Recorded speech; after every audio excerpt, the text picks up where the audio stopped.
बिस्मिल्लाहिर्रहमानिर्रहीम अस्सलाम वालेकुम। आज से हम लोग अपना कैप वन FAR 1 का सेशन स्टार्ट करेंगे फॉर सितंबर 2024 अटेम्प्ट। उसको स्टार्ट करने से पहले मेरा एक छोटा सा इंट्रोडक्शन। मेरा नाम मोहम्मद काशिफ राना। क्वालिफिकेशंस की बात करें तो मैं पिफा क्वालिफाइड हूँ और 4 इयर्स ऑलमोस्ट हो चुके हैं मुझे। साथ में associate member of chartered institute of public finance accountant UK CIPFA, उनका एसोसिएट मेंबर हूँ। और certified financial management advisor CFM में, साथ में affiliate financial accountants by ICMAP, cost and management accountants and chartered accountant, इन दोनों का मैं फाइनलिस्ट। साथ में अगर मैं एकेडमिक क्वालिफिकेशन की बात करूं, मैट्रिक और FSC तो सब करते हैं। उसके बाद मेरी 3 ग्रेजुएशंस हैं। BA मैंने किया हुआ है mathematics and economics from Bahauddin Zakaria university Multan से। BCom एंड BBA वो मैंने पंजाब यूनिवर्सिटी से किया है। और MBA इक्विवेलेंट टू MPhil ये मेरा लीड्स यूनिवर्सिटी से अभी चल रहा है। ये मेरी क्वालिफिकेशन थी थोड़ी बहुत। अगर मैं एक्सपीरियंस की बात करूं तो मुझे ना टीचिंग करते हुए कुछ 7 इयर्स प्लस हो चुके हैं। और जो मेरे फेवरेट सब्जेक्ट्स हैं उनमें quantitative method PRC 2, PRC 4 introduction to accounting and FAR 1 CAP 1, ये सब्जेक्ट मैं टीच करता हूँ। कहीं साथ साथ cost and management accounting, Pakistan institute of public finance accountant PIFA में क्वांटिटेटिव मेथड का subject all over the Pakistan मैं खुद पढ़ाता हूँ। तो वहां पर भी मैं क्वांटिटेटिव मेथड की टीचिंग करता हूँ। इस टाइम ड्यूरेशन में 5 टाइम्स मेरे स्टूडेंट्स ने मेरिट सर्टिफिकेट्स लिए, मतलब कि 5 times first position in Pakistan. तो मतलब बस इस लेवल पे पढ़ाता हूँ। तो अगर आप लोग भी मेरा साथ देंगे तो CAP 1 FAR 1 इस सेशन में हमारा मेरिट सर्टिफिकेट आ सकता है। कोई ऐसा मुश्किल चीज नहीं होती, सिर्फ थोड़ा सा कंसिस्टेंट रहना पड़ता है, थोड़ी सी रेगुलरिटी और थोड़ा सा सीरियसनेस स्टडी के अंदर, और आप लोगों के सब्जेक्ट पास हो जाती हैं। तो पास करना ऐसा सच कोई मुश्किल चीज नहीं होती। जो हमारे लिए CAP 1 की बात करूं, FAR 1 की इधर बात करें, तो जो हमारा स्टडी मटेरियल है ना भाई, ICAP की स्टडी टेक्स्ट ये तो मैंडेटरी है हर हाल में, और ये आपके पास होनी चाहिए और ये डेली बेसिस पे आपके पास मौजूद हो। मतलब इसके अंदर अगर आप देखें तो पास्ट पेपर्स काफी सारे मौजूद हैं, प्रैक्टिस क्वेश्चंस अच्छे खासे मौजूद हैं।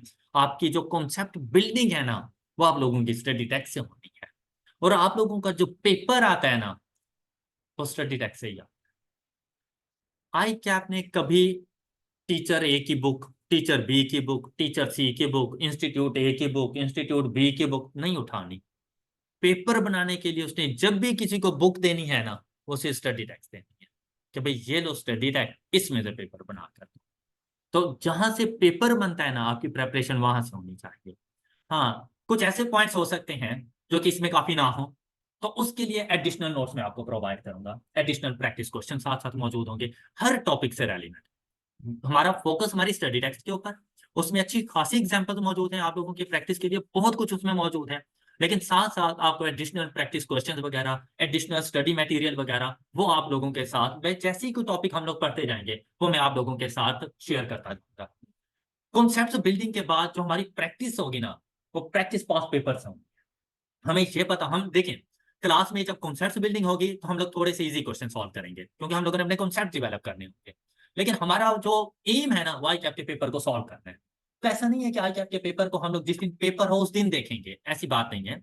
ड्यूरिंग द सेशन उन तमाम चैप्टर से रेलिवेंट हम ICAP के पेपर्स को साथ साथ देखते जाएंगे कि इस टॉपिक से रेलिवेंट कौन सी अटेम्प्ट में ICAP ने कौन सा क्वेश्चन हमसे किया था, और क्या हम में इतनी सलाहियत है कि हम उस क्वेश्चन को अटेम्प्ट कर सकें।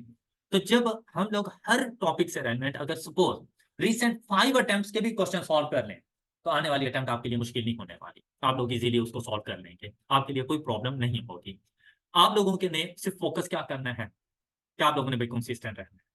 कैप इज नॉट PRC, ये बात जितना जल्दी हो सके अपने आप को बता दें कि ये PRC नहीं है। आपका PRC वाला एटीट्यूड कैप में नहीं चलने वाला। हम आपको PRC की तरह कैप में नहीं पढ़ाने, तो कैप में कैप की तरह पढ़ाया जाएगा। ये वो पेपर नहीं है जिसमें आप लोगों ने MCQs को जाकर टिक कर देना और आपका पेपर पास हो जाना है, नहीं। यहाँ पर आप लोगों को जो एफर्ट आप लोगों ने PRC में की उससे 10 टाइम्स ज्यादा एफर्ट आप लोगों ने यहाँ पे पुट करनी है। और वहां का जितना भी सिलेबस था ना, यहाँ के सिर्फ कैट 1 के सिलेबस के बराबर है। तो आप खुद देख लें आपको कितनी मेहनत है। दूसरी बात, वहां पर आपके ऑब्जेक्टिव बेस्ड क्वेश्चन थे, कंप्यूटर बेस्ड एग्जाम्स थे, आप उसको इजीली हैंडल कर गए। यहाँ पर आपने लिखना है, आपका पेपर बोलेगा कि आप में कितनी सलाहियत है और आपका पेपर पास कर सकता है या नहीं कर सकता। तो उस पेपर पे लिखना आना चाहिए कि मैंने लिखना क्या है। अक्सर ऐसा होता है कि आपको कॉन्सेप्ट पता होता है, चीज आती है, लेकिन आपको ये नहीं पता कि आपने उसकी ड्राफ्टिंग कैसे करनी है। हम लोग क्लासेस में सीखेंगे, लेकिन ये उस टाइम पर मुमकिन होगा जब आप लोग क्लासेस में मौजूद, रेगुलर रहें, कंसिस्टेंट रहें, डेली का काम डेली बेसिस पे करें। किसी एक लेक्चर का काम भी, चाहे आपके 2 सब्जेक्ट है, 3 सब्जेक्ट है, 4 सब्जेक्ट है, मैटर नहीं करता। ये कोई ऐसी बात नहीं है कि आपको कोई ये कह रहा है कि भाई आपके 4 सब्जेक्ट्स हैं, आपने 4 सब्जेक्ट उठाएं और आप उससे मुतासिर हो जाएं। नहीं, कोई फर्क नहीं पड़ता। मैटर ये करता है कि आप उन चारों सब्जेक्ट्स को किस तरह से लेके चलती हैं, आप उनके ऊपर फोकस किस तरह से करती हैं, ये चीज मैटर करती है। और आप उसमें से पास कितने करती है, ये सबसे ज्यादा इंपॉर्टेंट है आप लोगों के लिए। सब्जेक्ट्स उठा लेना कोई बहादुरी वाली बात नहीं है आप लोगों के लिए, सब्जेक्ट्स को पास करना है। और आज ही ये डिसाइड करो, ये नहीं कि मैं 1 हफ्ते बाद, महीने बाद, 2-4 माह के बाद डिसाइड करूंगा, नहीं। आज ही डिसाइड करो, मैंने 3 सब्जेक्ट्स उठाने हैं, तीनों के तीनों पास करने हैं, और आज ही उसके लिए लग जाओ। रेगुलर बेसिस पे जो आपके टेस्ट होंगे ऑन वीकली बेसिस, वैसे तो सरप्राइज टेस्ट भी हो सकते। सरप्राइज टेस्ट से ये मुराद है कि एक किस्म का प्रैक्टिस क्वेश्चन, ऐसा टेस्ट नहीं, प्रैक्टिस क्वेश्चन, कि कोई कॉन्सेप्ट हम पढ़ चुके हैं, आपको कितना समझ आया, तो वो 10-15 मिनट का ये क्वेश्चन आप करें, फिर मैं डिस्कस करूंगा, वो एक प्रैक्टिस क्वेश्चन। लेकिन रेगुलर बेसिस के ऊपर जो आपके टेस्ट होंगे, जो आपके असेसमेंट्स होंगी, जो आपके मिड टर्म्स होंगे, at the end of the session mock exams वगैरह होंगे, उनका जरूर हिस्सा बने। क्लास में सिर्फ बैठ जाना सक्सेस नहीं है, क्लास में फिर कुछ करके दिखाना बेसिकली आपकी सक्सेस है। कि अगर आप लोग आ गए हैं ना, 1.5 आवर अगर आप लोगों ने यहाँ पे स्पेंड करना है, तो उसके बाद आपको पता चले आपको सीख के गए और आप जिस लेवल पे थे उससे एक स्टेप आगे हैं, कि आपको कोई चीज समझ आ गया, आप कुछ नया सीख कर आए हैं, आप कुछ नया कर सकते हैं। तो अपने आप को इस लेवल पे रखना है जरूर आप लोग। ऑलराइट। और साथ में आप लोगों की जो भी क्यूरी हो, कोई चीज नहीं समझ आ रही, आप स्टूडेंट हैं, आपका राइट बनता है, आप हमें उसी टाइम पे रोकें, आप पूछें, आप 10 बार पूछें, तब जाके आपको चीजें क्लियर होंगी। अगर आप लोग यहाँ पे शर्माते रह गए, तो सारी जिंदगी में फेलियर देखना पड़ेगा। उस फेलियर से बचने के लिए इस शर्म हया के पर्दे क्लास के बाहर छोड़कर और यहाँ पर बेशरम होकर बैठे, ओके। और वो आप पहले से, गुड। ये था हमारा इंट्रोडक्शन। अब चलते हैं सब्जेक्ट के इंट्रोडक्शन की तरफ। जिस बुक को हम लोगों ने फॉलो करना है, FAR 1 स्टडी टेक्स्ट, उसमें ये बेटा जरूरी नहीं कि आप इसको हॉट फॉर्म में रखें, आप सॉफ्ट फॉर्म में रख लें, जिस तरह से आप कन्वीनियंट फील करें, बिल्कुल वैसे ही। बस बुक होनी चाहिए और आप पढ़ते नजर, और आप उसमें से प्रैक्टिस करते नजर। देखिए, अगर आप सॉफ्ट फॉर्म में नहीं पढ़ सकते, आप प्रिंट करवा लें। अगर आप लोग समझते हैं कि सॉफ्ट फॉर्म इट्स ओके, तो मेरी तरफ से भी ओके है। यहाँ से ये नहीं कहूँगा मुझे सामने बुक दिखाओ, कोई बात नहीं, मुझे सिर्फ काम किया हुआ दिखाओ कि हम लोगों ने ये काम किया। अगर हम यहाँ पर देखें, जो सिलेबस हम लोगों ने पढ़ना है, तो जस्ट 13 चैप्टर्स हैं जो कि हम लोगों ने पढ़ने हैं। अच्छा भाई, each and every chapter has equivalence importance, तो ये कम ज्यादा वाली कोई बात नहीं होती। लेकिन अगर यहाँ पर हम लोग देखें, ये वो चैप्टर है जो आप लोग पहले से वाकिफ है। इंट्रोडक्शन टू अकाउंटिंग में आप लोगों ने इसको डेप्रिसिएशन के नेम से जाना था। यहाँ पर आप टोटल इसका स्टैंडर्ड पढ़ेंगे, क्या IAS 16 है क्या, प्रॉपर्टी प्लांट एंड इक्विपमेंट। वहां पर जहां पर आपने छोड़ा था ना, उससे कहीं गुना ज्यादा यहाँ से हम लोगों ने स्टार्ट करना है। तो मतलब वो जस्ट इंट्रोडक्शन था, वो जस्ट डेप्रिसिएशन की कैलकुलेशन थी, बस इसके अलावा कुछ भी नहीं था कि किसी भी एसिड को डेप्रिशिएट कैसे किया जाएगा। जहां पर हमने देखना है कि भाई इसकी मेजरमेंट वगैरह कैसे होनी है, इनिशियल मेजरमेंट कैसे होनी है, सब्सिक्वेंट मेजरमेंट कैसे होनी है, अपने नॉन करंट एसिड्स को किस तरह से हम लोगों ने लेके चलना है, अकाउंटिंग के कौन से कॉन्सेप्ट इसके ऊपर अप्लाई होते हैं।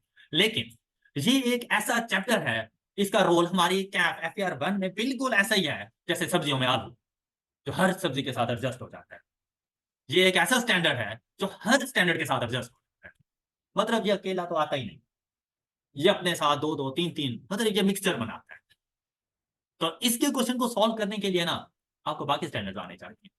और ये एक चैप्टर आपके पेपर्स की 20 मार्क्स, 20% की वेटेज रखता है, अप्रोक्सीमेट 20।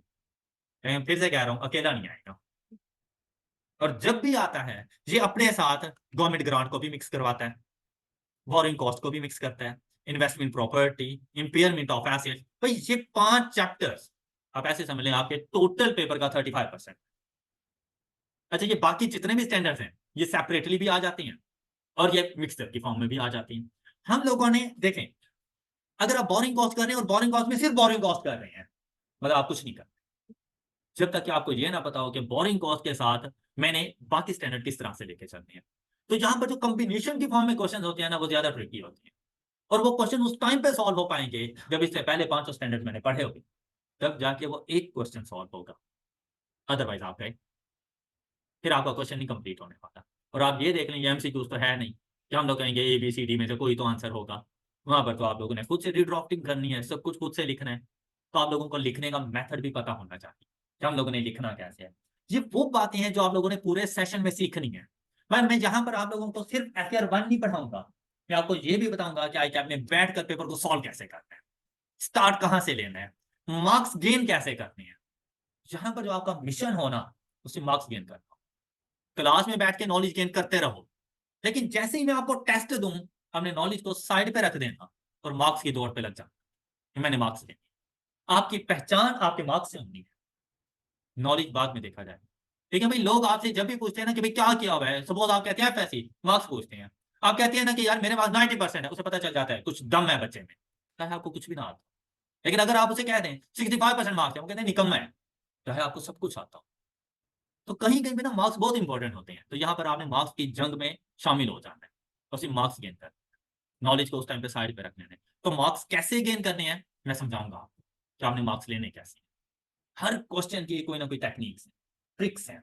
उन टेक्निक्स ट्रिक्स को आप लोगों ने समझना है, फिर जाकर आप लोग FR1 का paper with in time complete कर पाओगे और आपका पेपर पास हो जाना है। यहाँ पर भाई मजाक की कोई गुंजाइश नहीं है, ना मेरी तरफ से और ना आप लोगों की तरफ से। अगर यहाँ पर आपने मजाक किया ना इस सब्जेक्ट के साथ, आप मजाक बन जाओ। तो ये पहले डिसाइड कर लो कि आपने किस तरह लेके चलना है इसको। अदरवाइज ये सब्जेक्ट मजाक नहीं बर्दाश्त, ये काफी सीरियस सब्जेक्ट है, तो आप लोगों ने इसको वैसे ही लेके चलना है। ऑलराइट, इसको आसान बनाना ये भी आप पे डिपेंड करता है, और इसको मुश्किल बनाना ये भी आप पे डिपेंड करता है। आप इसको कैसा लेके, इसको डेली बेसिस पे लेके चलो ना, ये बड़ा इजी सा सब्जेक्ट है, ये बहुत मजे का सब्जेक्ट है। अकाउंटिंग करते हुए एंजॉय करोगे, आपको पता चलेगा कि बाकी आपको चार्टर्ड अकाउंटेंट बनने जा रही है। इसी तरह अगर मैं बाकी चैप्टर्स की बात करूं, करेक्शन ऑफ एरर्स, ये बिल्कुल एक सेपरेट सा क्वेश्चन आ जाता है। 8 to 10 मार्क्स की इसकी वेटेज होती है, ये सेपरेट क्वेश्चन के तौर पर आएगा। कभी कभी किसी के साथ कोई एक अदर एडजस्टमेंट के साथ शामिल हो भी सकता है, क्योंकि IS16 इसको अपने साथ शामिल कर सकता है, लेकिन मोस्टली केसेस के अंदर ये एक बिल्कुल सेपरेट सा क्वेश्चन होता है। फिर चेंजेस इन इक्विटी, ये सेपरेट सा क्वेश्चन हमारे पास मौजूद होता है। 8 to 10 मार्क्स की वेटेज इसकी भी मौजूद होती है हमारे पास। इसी तरह conceptual framework of financial reporting, ये एक ऐसा चैप्टर है जिसकी मतलब 5% तक वेटेज हम लोग देख सकते हैं। परसेंटेज या मार्क्स एक ही बात है, 5% तक की वेटेज। ये एक थ्योरेटिकल चैप्टर है, बिल्कुल छोटा सा चैप्टर है, मतलब इसमें ऐसा कुछ भी नहीं है। Accounting policies, change in accounting estimates वगैरह, ये एक इंपॉर्टेंट चैप्टर मौजूद है आप लोगों के पास। 10 मार्क्स तक की वेटेज ये भी अपने पास ले जाता है। इसी तरह से अर्निंग पर शेयर, ये एक छोटा सा स्टैंडर्ड मौजूद है, और ये भी 8 मार्क्स तक की वेटेज अपनी रखता है अर्निंग पर शेयर के हवाले से। स्टेटमेंट ऑफ कैश फ्लोज, इसकी वेटेज 17+ मार्क्स है। कैश फ्लो 17+मार्क्स। इसी तरह IS16 जो मैंने आपको बताया, वो भी 17+ मार्क्स की वेटेज रखता है अपने पास। और accounting for NPO and interpretation of financial statement, basically ratio analysis, ये भी अपने पास 15+ की वेटेज रखते हैं। तो हर एक चैप्टर बहुत इंपॉर्टेंट, हर किसी की अपनी अपनी इंपॉर्टेंस। और ये याद रखिएगा, आपको सारे स्टैंडर्ड्स आते होंगे तो आपका पेपर बहुत अच्छे से होने वाला है। अदरवाइज कहीं पर भी मिक्सर आ गया तो आप फंस जाना है, फिर आपके लिए मुश्किलात हो जाएंगी। आगे अपने आप को आगे लेकर जाने से पहले हम लोग ये देखेंगे कि आई कैप का जो पेपर है वो पेपर किस तरह है। तो फर्स्ट डे आपको पता हो कि आपका सामना किसके साथ होने वाला है, तो आप उससे ज्यादा एडवांस लेवल पे होकर जाओ। तो आई कैप जो आपने पेपर्स वगैरह करता है वो कुछ इस तरह के, अब ये आप पिछले साल का पेपर है आपके पास, रीसेंट अटेम्प्ट्स भी आपके साथ शेयर कर दी जाएंगी कि कौन कौन सी हैं। इस पेपर को अगर आप लोग देखें तो भाई 6 पेजेस का तो सिर्फ आपका पेपर होता है बस। उसके लिए 3 आवर्स आप लोगों के पास राइटिंग टाइम है, कि 3 घंटे तक सिर्फ लिखते रहना है आप लोगों ने। और फर्स्ट के 15 मिनट एडिशनल 15 मिनट्स होते हैं, जो कि आप लोगों के पास रीडिंग टाइम है, कि भाई पेपर को पढ़ लो, पेपर में है क्या। अब आपको मैंने ये भी बताना है कि उस 15 मिनट्स को आप लोगों ने यूटिलाइज कैसे करना है, क्योंकि 15 मिनट्स में पूरा पेपर नहीं पढ़ा जाता। जितना ये लेंथी पेपर होता है ना, 15 मिनट में कभी नहीं पढ़ा जाता। तो हम लोगों ने इसको कैसे रीड करना है, आगे का अपना किस तरह से प्लानिंग करनी है, कि उन 3 आवर्स को कैसे यूटिलाइज करना है, वो सब कुछ हम यहाँ पे सीखेंगे। तो अगर पेपर को सिर्फ एक नजर देखें तो ये आपको कुछ इस तरह से नजर आएगा।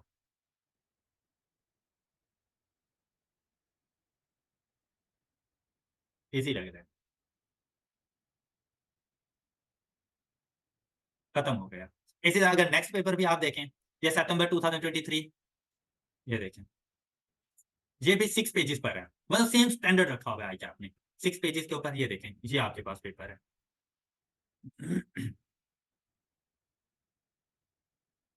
अच्छा, अब पेपर को जो पैटर्न है ना, वो बिल्कुल सेम सेम है। उसने ना इस पेपर को 2 पार्ट्स में डिवाइड किया हुआ है, और दोनों 50-50% पे रखे हुए हैं। सेक्शन 1, सेक्शन ए वो भी 50 मार्क्स का है, सेक्शन बी वो भी 50 मार्क्स का है। इन टोटल आप लोगों के पास 9 क्वेश्चन होंगे, और इसमें से ये नहीं है solve any 5 question, solve all question, कोई ऑप्शन वगैरह नहीं है आप लोगों के पास। सेक्शन ए भी 50 मार्क्स का है, सेक्शन बी भी आप लोगों के पास 50 मार्क्स का है। अच्छा, जो सेक्शन ए है ना, उसमें आपके पास 10 मार्क्स के एमसीक्यूज हैं। सेक्शन ए में जो आप लोगों के पास क्वेश्चन नंबर 6 होगा ना, वो आप लोगों के पास 10 मार्क्स के एमसीक्यूज मौजूद होंगे। ये देखिए, उसमें एमसीक्यूज 9 होंगे, लेकिन मार्क्स 10 होंगे। एक एमसीक्यू 2 नंबर का होगा, बाकी 8 एमसीक्यूज एक एक नंबर। ये पैटर्न हर पेपर का बिल्कुल ऐसे ही। उसके अलावा जो आपके पास 5 क्वेश्चन है ना, वो ऑन एवरेज 7-8 मार्क्स पे रहते हैं। 7-8 7-8 7-8 इस तरह से चलते रहते हैं, मतलब अंडर 10 रहते हैं। 10 से ज्यादा मार्क्स बहुत कम है कि वो कभी चले जाएं, लेकिन इन टोटल 50 मार्क्स आपके जाके बनते हैं। ये होती हैं आपके छोटे छोटे स्टैंडर्ड्स वगैरह, उनमें से कोई चीज आपसे पूछ ली जाती है, तो वो सारे के सारे यहाँ पर आ जाएंगे, और बड़ा ना कॉन्सेप्चुअल सा पेपर होता है। वह आप लोग कहें कि अगर आप लोग इसको इजी लेके चलेंगे और इस तरह से पेपर अटेम्प्ट करना बहुत मुश्किल, सच्ची सी बात है भाई। ये डरा नहीं रहा, मैं आपको कह रहा हूँ कि अभी से सीरियस हो जाना। बाद में टाइम नहीं होगा इतने बड़े सिलेबस को कवर करना, या इतने बड़े पेपर को अटेम्प्ट करना, या अगर आप लोग रेगुलर टेस्ट को स्किप कर देते हो कि चलें जी कोई फर्क नहीं पड़ता हम नहीं देते, या सीरियस होकर नहीं देते, तो ये चीज़ आपको बहुत नुकसान दे जाएंगी। या आप होम असाइनमेंट सीरियस होकर नहीं करके आते, देखिए हम आपको होम असाइनमेंट दें और आप छापा लगा के आ जाए, हमारा कोई नुकसान नहीं है। आप लोगों ने अपना नुकसान कर दिया, और आपने बहुत बड़ा नुकसान किया अपना। हमारा कुछ भी नहीं जाता। आप अगले दिन हमारे सामने बड़ा बेहतरीन तरीके से छापा रिकॉर्ड करके रख दें, क्या होगा? मैक्सिमम कुछ नहीं कहूंगा, लेकिन अगर आप ऐसा करते रहे, सोच लो कि आपने अगले अटेम्प्ट में एफआईआर बन पाए। और ये बात आपको उस टाइम पे समझ आएगी जब आप पेपर देने के बाद वापसी निकलोगे कि भाई किससे जाके पढ़ें। अच्छा, जिससे भी पढ़ेंगे उसने भी बात यही करनी है, बात सबकी एक जैसी होंगी। वहां पर भी अगर आप सेम पॉलिसी के मुताबिक चलते हैं, अगले अटेम्प्ट के लिए तैयार रहें, आप पास नहीं होने वाले।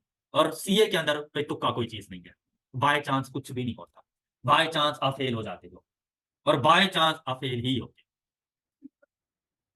अगर आप लोग कहो ना कि ये 10 12 15 दिन की मेहनत, महीने की मेहनत और पेपर पास, कभी ऐसी कोई शुभ शुभ वाली सरकार हमारे पास नहीं है। बड़े से बड़े टीचर से पढ़ लो, कोई दम दरूद नहीं करेंगे, मेहनत आपको ही करनी है। ये बात कंफर्म है, पेपर आपने देना है, होम असाइनमेंट्स आप नहीं करनी है। अब जैसा बिहेवियर आप अपने साथ अपनाओगे ना, अपना रिजल्ट उसी दिन लिखो। आप 2 नंबर की तरफ जा रहे हो, समझ लो पेपर नहीं पास होगा, फिर चाहे आप दुनिया के जिस मर्जी टीचर से पढ़ लो, आप नहीं पास होंगे। बहुत सी बातें ठीक है हम पे डिपेंड करती हैं कि हम लोगों ने एफआईआर 1 कैसे पढ़ना है, लेकिन बहुत सी बातें आप पे भी डिपेंड करती हैं। ये ना एक तराजू है, 50% हम है तो 50% आप भी हैं, तो आपने अपने आप की तरफ भी देखना है। मैं अपना 50% 100% पे जाके दूंगा, तो आप अपना 50% 50% पे दे दोगे, पेपर पास हो जाएगा। आप अपना 50% से 50% पे दे दो, पेपर पास हो जाएगा। ओके, तो ये सेशन में पता चल जाएगा कि आप लोग कितने सीरियस हैं। जी। अच्छा, अब देखें यहाँ पर, अब क्वेश्चन नंबर 1 भी अगर आप लोग देखें, अब आपको यहाँ से भी टॉपिक्स वगैरह की नहीं समझ आएगी कि क्या कुछ पूछ रहे हैं, लेकिन अगर आप लोग देखें पेपर का पैटर्न वगैरह, तो 6 + 3 9 मार्क्स के क्वेश्चन। इसी तरह से क्वेश्चन नंबर 2 को अगर आप लोग देखें, तो यहाँ पर 8 मार्क्स का ये क्वेश्चन आपके पास मौजूद है। क्वेश्चन नंबर 3 10 मार्क्स के क्वेश्चन यहाँ पे मौजूद है। Question number 4 6 marks, 5 7 marks, and question number 6 10 marks, ये टोटल 50 मार्क्स हो जाते हैं। और 6 क्वेश्चन यहाँ पे मौजूद होंगे। क्वेश्चन नंबर 6 एमसीक्यू बेस्ड है। फिर आप लोगों के पास आता है section 2, section B. Section B में 3 क्वेश्चन आएंगे, और तीनों क्वेश्चन इन टोटल 50 मार्क्स हैं। अब वो 17 17 16 भी हो सकते हैं, वो 18 16 16 भी हो सकते हैं। एक 15 नंबर का देके, एक 17 नंबर, एक 18 नंबर करके 50 पूरे कर सकता है, प्लस 15% 15 मार्क्स प्लस पे आपके ये तीनों क्वेश्चन मौजूद। अब इसमें अगर क्वेश्चन नंबर 7 देखें, तो यहाँ पर ये देखें 18 मार्क्स। क्वेश्चन नंबर 8 देखें, 9 + 6 15 marks, and question number 9 17 marks, and in total 50 marks. अच्छा, हर पेपर में इसका सेम सिनेरियो। इसी तरह ये देखिए, लास्ट का क्वेश्चन है ये 17, सेकंड लास्ट 9 9 18, और यहां पर देखें ये 15 50 मार्क्स ये पूरे कर रहे हैं। इसमें जो आइडियल टॉपिक्स है ना, जो आपसे पूछे जा सकते हैं, भाई उसमें आईएस 16 है with combination. IS 16 with combination, अकेला आईएस 16 नहीं आने वाला, कभी भी नहीं। आईएस 16 को करने के लिए 4 से 5 और स्टैंडर्ड करने पड़ते हैं, फिर जाके आया 16 का एक क्वेश्चन, और ये 18 प्लस मार्क्स पे होता है, इवन के 20 का भी हो जाता है, ये कुछ अटेम्प्ट्स में 20 मार्क्स का भी आया है। साथ में जो हमारे पास इसके टॉपिक्स मौजूद होते हैं उनमें accounting for NPO, ratio analysis, cash flow state, और ये आया 16। इन चारों में से ना ये घूमते रहते हैं। कभी ऐसा होता है रेशियो एनालिसिस सेक्शन ए का पार्ट बन जाता है और एनपीओ चला जाता है सेक्शन बी के पास। कभी ऐसा होता है कि cash flow statement section A में आ जाता है और बाकी सेक्शन बी का पार्ट बन जाते हैं। तो ये इस तरह से चेंज होता रहता है।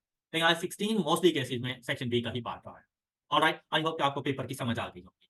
अब अगर मैं आपको सिर्फ एक आध कोई सोल्यूशन आपको दिखा दूं, ये वो सोल्यूशन है जो आई कैप ने सजेस्टेड सोल्यूशन, आई कैप ने बना के दिया, कंप्यूटराइज्ड है। तो ये 6 पेजेस का जो क्वेश्चन पेपर था उसका सोल्यूशन 8 पेजेस पे है आई कैप के, और ये आपके 20 पेजेस पर जो आपने लिखने हैं उस टाइम पे बैठ के। तो ये 20 मिनिमम पेजेस हैं जो आप लोगों ने उस टाइम पे लिखनी है। तो ये हैंड राइटिंग यहाँ पे देखें, आप यूं करके बैठे रहेंगे और मैं पढ़ाता रहूंगा, फिर मैं तो पढ़ा के चला जाऊंगा। जो आपने कुछ सीखा है, तो अगर आप कहेंगे ना यस सर, आपने कुछ भी नहीं सीखा। अब आप लोगों के हाथों में ब्लैक पेन, सिर्फ ब्लैक पेन, ये मार्कर, रंग बिरंगे कलरफुल पेन साइड पर हमें नहीं चाहिए, और एक ही रजिस्टर, वही आपका रफ वर्क है, वही आपका होमवर्क है, वही आपका नीट वर्क है, और वो चलता रहे आपके साथ। और आपको आदत हो कि बस आपने लिखना है, लिखना है, आपने लिखना है। और यहाँ पर लिखने के साथ साथ ये भी बताओ कि लिखना कैसे है। तो आपको हर चैप्टर के बारे में बताया जाएगा कि इसके क्वेश्चन को आपने अटेम्प्ट कैसे करना है। ये वो बातें जो मैं आपको एक ही लेक्चर में नहीं बता सकता। तो हर चैप्टर से रेलिवेंट, हर क्वेश्चन से रेलिवेंट, हर कॉन्सेप्ट से रेलिवेंट हम वहीं पे सीखेंगे कि अगर ये आई कैप के एग्जाम में आ जाए तो आप इसका स्टार्ट कैसे लेना है, इसको सॉल्व कैसे करना है, इसमें से मैक्सिमम मार्क्स कैसे आएंगे। फिर आप देखेंगे जब हम डिफिकल्ट क्वेश्चन भी उसका सॉल्व करेंगे ना, तो वो मिनटों में होगा, जो हमें मेथड आता होगा कि हमने इसको सॉल्व कैसे करना है। देखिए भाई, आपका पेपर सारे का सारा अनसीन है।